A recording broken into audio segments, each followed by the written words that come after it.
Perdón, un aviso al computador cortó la grabación, así que va a quedar en 2 videos. Por eso no me gustan los computadores, porque determinan cosas que uno no quiere. Pero en fin, te decía yo que en estos contratos, a lo mejor fue una intervención de la boleta ideológicamente falsa. Allí, claro que hay un análisis de la causa, porque a uno le pueden preguntar, usted abogado, ¿por qué redactó este contrato? ¿Lo redactó?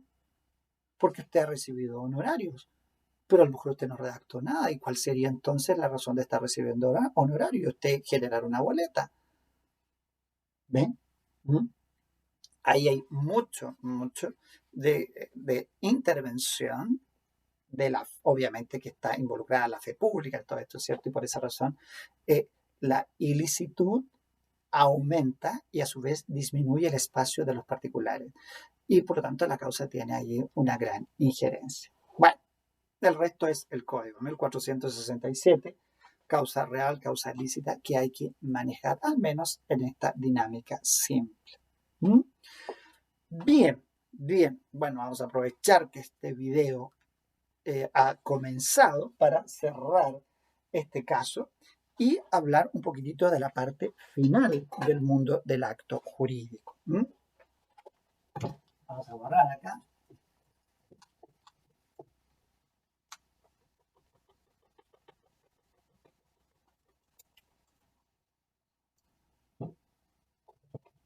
Y ustedes saben, obviamente que en esta parte del seminario no estamos analizando todos los temas, sino que estamos analizando los temas relevantes del derecho de los actos jurídicos.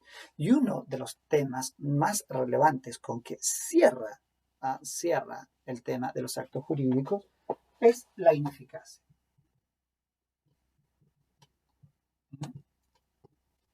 La ineficacia, la pérdida de eficacia y en el fondo la pérdida de efectos del acto jurídico. En la doctrina comparada no se entra de inmediato al estudio de la inexistencia y de la nulidad como lo hacemos nosotros, sino que se pasa por otras, por un tratamiento primero general de la ineficacia. ¿Por qué los actos dejan de producir efectos? Porque obviamente una razón puede ser que haya una falla estructural y descendamos en una nulidad, pero perfectamente un acto puede dejar de producir efectos por el motor principal, la voluntad.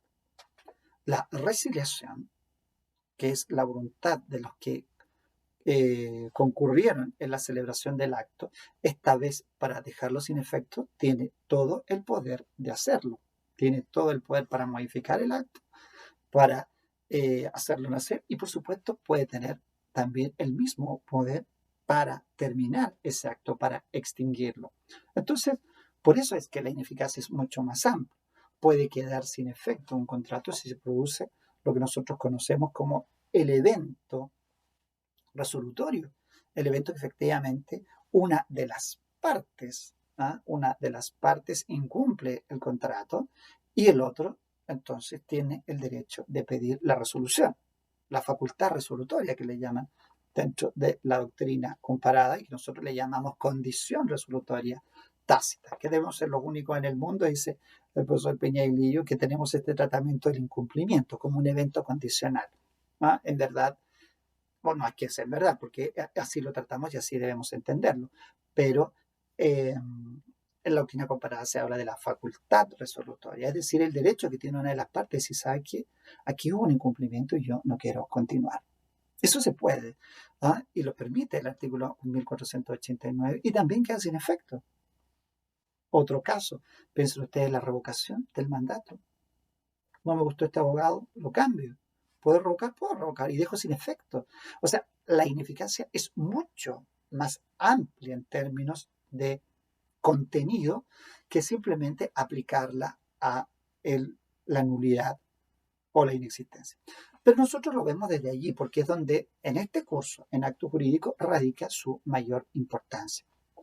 Entonces, precisamente uno habla de la inexistencia y también puede hablar de la nulidad, que en nuestro caso da pie para dos situaciones: la nulidad absoluta cuando el elemento de que efectivamente que se omite, el elemento que resulta de alguna manera, en este caso, infringido, termina afectando la esencia, la naturaleza del acto, y entonces la sanción es la nulidad absoluta. Aquí hay comprometido un orden público. ¿Por qué un orden público se señala? Porque la base estructural de entender que los actos, para que el derecho pueda asignarle todos los efectos, es al menos que cumplan con aquellas cosas, con aquellos elementos, con aquellos requisitos que son fundamentales. Nadie podría decir que existe una compraventa porque yo pensé que te quería vender y tú pensaste que me querías comprar y teníamos contrato firmado. No es una situación telepática, ¿eh? Si alguien lo quisiera, ¿cierto? Con todo el respeto de las personas que creen en ciertas instituciones, cuando la persona dice, no, es que estamos casados espiritualmente. Bueno, el derecho no le es suficiente, obviamente, esa espiritualidad desde esa perspectiva. Y por otro lado está la nulidad relativa, que obviamente cambia la concepción, porque aquí, de hecho, en 1684 precisamente señala que la pueden intentar aquellos en cuyo beneficio la estableció el legislador. Por tanto, significa que aquel que es beneficiado es titular, no otros. Y por lo demás, se puede producir una especie de renuncia al vicio si yo ratifico. Por tanto, aquí el interés ya no es de orden público, sino que es un interés relativo al beneficiario. La inexistencia todavía sigue suscitando mucho debate. Cuando se omite el requisito, según la teoría de la inexistencia, no estamos frente a una nulidad, estamos frente a una inexistencia. Un poco siguiendo las palabras del artículo 1444, cuando se omite un elemento esencial, el acto no produce efecto alguno. No produce efecto alguno, lo mismo que el 1443, cuando se refiere a los actos solemnes, cuando se omite la solemnidad, no produce efectos civiles. Entonces, ¿qué se está diciendo ahí? No que el acto es anulable, que produce efecto hasta que se anule, no. Está diciendo que no produce efecto. Y eso es propio de la inexistencia. Ahí ustedes pueden ver los argumentos doctrinarios, Claro Solar, Alexander, y en la actualidad también Pablo Rodríguez, por ejemplo, que tiene un libro acerca de la inexistencia. ¿Ven? Porque el tema sigue allí dando vuelta. Pero el código tiene un título destinado a la nulidad, que es uno de los argumentos que le plantea precisamente la nulidad a la inexistencia. Le dice, si efectivamente el legislador hubiese pensado en la inexistencia, ¿por qué no dedicó un título a la inexistencia? ¿Por qué no dedicó, así como un título de la nulidad del 1681 y siguiente, por qué no dedicó uno a la inexistencia? La inexistencia generalmente le responde, bueno, porque la nada no puede regularse. No puede regularse. En fin, tema ahí de farándula jurídica. Entretenida, obviamente. Vamos ahora al tema de la nulidad. El 1681, precisamente, señala que hay esta sanción, fíjense, sanción, castigo, cuando se ha omitido un requisito exigido en consideración a la naturaleza del acto y no al estado o calidad de las partes. Porque si es en relación al estado o calidad de las partes, bueno, nos vamos a la nulidad relativa. De manera que la diferencia entre ambas se produce por la causa. Porque aquí, obviamente que en las causas nosotros vamos a encontrar, obviamente, el objeto lícito, la causa ilícita, la ausencia de solemnidades, eventualmente la fuerza física, el error esencial con discusión, el acto de los absolutamente incapaces. En cambio acá nos vamos a encontrar con los vicios del consentimiento, error fuerza dolo, nos vamos a encontrar con el acto de los de los relativamente incapaces, y también aplicando la regla general. La regla general del 1682, inciso final, ¿cierto? Cualquier otra especie de vicio conduce a la nulidad, a la rescisión del acto o contrato. ¿Mm? Así que, por lo tanto, la causa marca una diferencia. Otra cosa que marca una diferencia son los titulares. Aquí, por ejemplo, el 1683 nos indica que puede hacerlo el juez de oficio y puede hacerlo todo aquel que tenga interés en ello. Pero este interés ha sido de alguna manera bien trabajado por la jurisprudencia y la doctrina, porque la expresión, cualquiera que tenga interés, no es suficiente, ¿cierto? Sino que tiene que ser un interés patrimonial, actual y personal. Entonces, ¿qué significa eso? Que no cualquiera va a poder intentarlo. De hecho, el mismo 1683 contiene una restricción. ¿Ah? No puede aquel que conocía o debía conocer el vicio que invalidaba, el nemo auditor, ¿cierto? Nadie puede aprovecharse de su propio dono, nadie puede aprovecharse de su propia torpeza. ¿Mm? Entonces ahí restringe inmediatamente. Por eso es un error cuando el alumno dice, bueno, pueden pedir la nulidad a las partes. No, el código no dice que sean las partes, dice todo aquel que tenga interés. ¿Puede cumplirlo la parte? Claro que puede cumplirlo, siempre y cuando no esté en ella el dolo propio de aprovecharse del vicio. Eso está impedido, por lo tanto ahí ya hay una limitante para la parte, ¿no? Bueno, también hay limitante en ese caso. Bueno, lo del Ministerio Público ya lo doy por superado. Ya, ¿no? Y finalmente el tiempo de la acción, ¿cierto? El tiempo de la acción, 10 años, no ratificable, no opera este beneficio de la ratificación. En cambio, acá en la nulidad relativa estamos hablando de 4 años, de acuerdo al 1691, contado en distintos tiempos, ¿cierto? Desde la fecha de celebración del acto de contrato, para el error y para el dolo, en el caso de la violencia, desde que ésta cesa, y en el caso de los incapaces relativos, cuando esta incapacidad hubiese cesado. Con la diferencia que en el caso de la nulidad relativa, puede intentarla solo aquel en cuyo beneficio la han establecido las leyes por sus herederos o por sus herederos o cesionarios. Eso le da un doble carácter a la nulidad relativa, ¿cierto? Y lo hemos sabido desde siempre, en cuanto la nulidad relativa pasa a ser a la vez una sanción, a la vez un beneficio. ¿Ah? Y por eso es restrictivo en el instante en que se quiere intentar. No la puede intentar cualquiera de las partes en el contrato. Tiene que intentarla aquel en cuyo beneficio la ha establecido el legislador. Por ejemplo, el que fue víctima del dolo puede intentarla. El que fue víctima del error puede intentarlo. O el que fue víctima de la fuerza moral puede intentarlo. ¿Mm? El sábado se produjo una conversación bien interesante con los alumnos del taller respecto de la evolución que está experimentando la fuerza.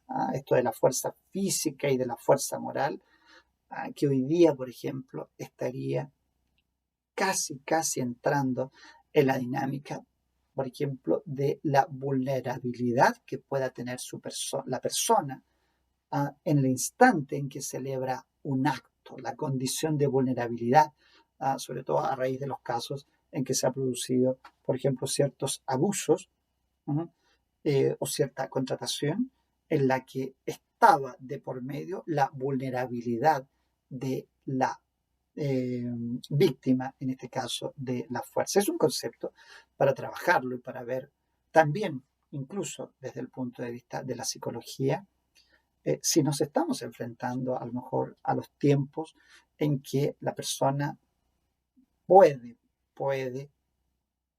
ser vulnerable físicamente, pero a través de una manipulación mental.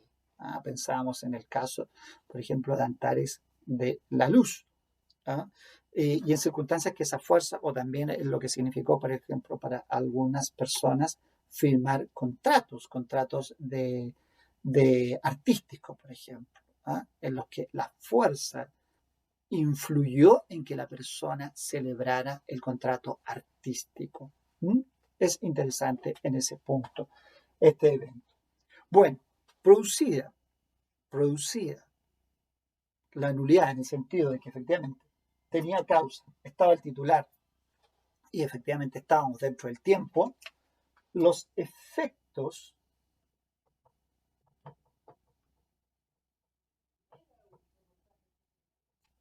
son exactamente iguales. Nuevo error tan típico del alumno.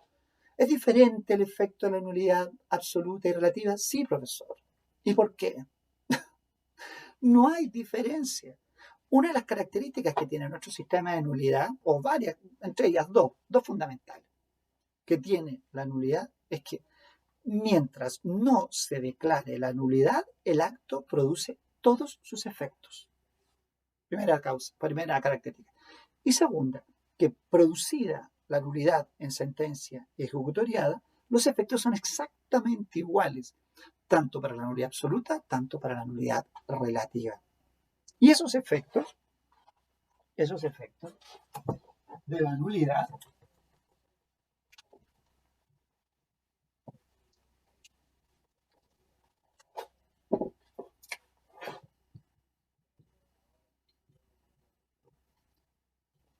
precisamente el legislador los distingue, ¿ah?, entre las partes y respecto de terceros. Y entre las partes distingue si las obligaciones se encontraban pendientes o si las obligaciones estaban cumplidas. ¿Por qué es importante a la hora? ¿Por qué? Porque los efectos, aquí ya no distingo entre nulidad absoluta, nulidad relativa. Cualquiera de las dos produce el mismo efecto, distinguiendo primero entre las partes y luego respecto de terceros. Si es las partes y las obligaciones se encontraban pendientes, se produce obviamente la extinción de la obligación. El 1567, número 8, precisamente ahí, entre las causales para extinguir obligaciones, dice que la declaración de nulidad o rescisión del acto conduce. De manera que, si no se había cumplido ninguna obligación, nadie va a tener que cumplir nada porque declarada nulidad se extinguió. Pero si hablamos de obligaciones cumplidas, tenemos que ir al 1687. ¿Por qué? Porque se va a producir el gran efecto de restitución. Es importante porque la restitución tiene algunas excepciones. Por ejemplo, ya sabemos que si hubo objeto ilícito, si hubo causa ilícita, ya no se va a poder pedir restitución. Sobre todo si aquí estamos hablando de, hay conocimiento de la situación. Lo dado por causa, objeto ilícito, a sabiendas. Como dice el artículo 1468. Entonces, claramente quiere decir que el legislador, si se sabía que había objeto ilícito, si se sabía que había causa ilícita, le impide a esa parte, obviamente, pedir restitución. Y que no es una aplicación de lo que habíamos dicho antes con el 1684 y que, por supuesto, nadie puede aprovecharse de su propia torpeza y su propio dolo. También pasa la situación con el incapaz relativo, que tampoco, si de parte del incapaz, dice la ley, ha existido dolo para inducir al acto contrato, en ese caso no se va a poder producir, no se va a poder intentar la nulidad en ese caso. Bueno, hay situaciones de excepción en que el legislador igual conserva la acción, pero al menos para ir señalando esta situación, o si habiendo contratado con el incapaz, por ejemplo, se pretende pedir la restitución cuando se declara nulo el acto. En ese caso, si se ha contratado, si los requisitos que la ley exige, no se puede pedir restitución a menos que se pruebe que el incapaz se ha hecho más rico. Y precisamente el legislador señala cuándo se ha hecho más rico, cuando las cosas subsisten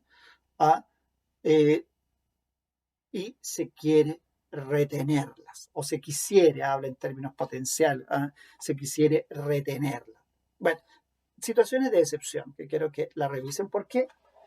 Porque son excepciones a este gran efecto que es la restitución. La restitución procede siempre, salvo que nos encontremos en alguna de estas situaciones que hemos mencionado. Aquí, en el caso de los terceros, la acción es la acción reivindicatoria. ¿Qué significa esto? Que si la cosa había salido de manos de la parte y había pasado a un tercero, va a haber acción reivindicatoria contra terceros poseedores de buena o mala fe. Da exactamente igual. Ese es el efecto potente que tiene la acción de nulidad. ¿Ah? Tenemos, por ejemplo, al vendedor, al comprador, y el comprador vendió a un tercero. Entonces, si se declara nulo este acto y el comprador debiera restituir, pero ya no puede porque enajenó la cosa a un tercero, el vendedor, supongamos que a favor de él se obtuvo la nulidad, tendrá acción contra este tercero para la restitución. Ustedes ya saben que este es un típico caso en que se analiza el saneamiento de la evicción, allá en la compraventa, porque el tercero está siendo perturbado por alguien para precisamente adquirir, recuperar la propiedad de una cosa. Entonces se tendrá que citar de evicción a su vendedor para que lo ampare frente a la acción intentada por este tercero. Bien, bueno, hemos hecho un repaso rasante de la segunda parte del cedulario que hemos dado para los talleres y les pido que lo pongan en práctica, que lo estudien bien, porque eventualmente vamos a estar, yo creo que con este taller todavía una semana más, o sea, para los talleres de este jueves, viernes y sábado, dependiendo, vamos a todavía utilizarlo. Yo voy a revisar si ya tengo la nómina completa y vamos a citar nuevamente. Recuerdo que los primeros candidatos fueron Carlos y Daniela, ¿ya? Daniela Mejías y Carlos Cepeda, así que deberíamos entonces volver nuevamente ya para la nota del segundo taller. Bien, un placer como siempre de estar con ustedes, así que a seguir estudiando, de verdad, estudiando con disciplina, y nos vemos entonces en nuestra próxima clase.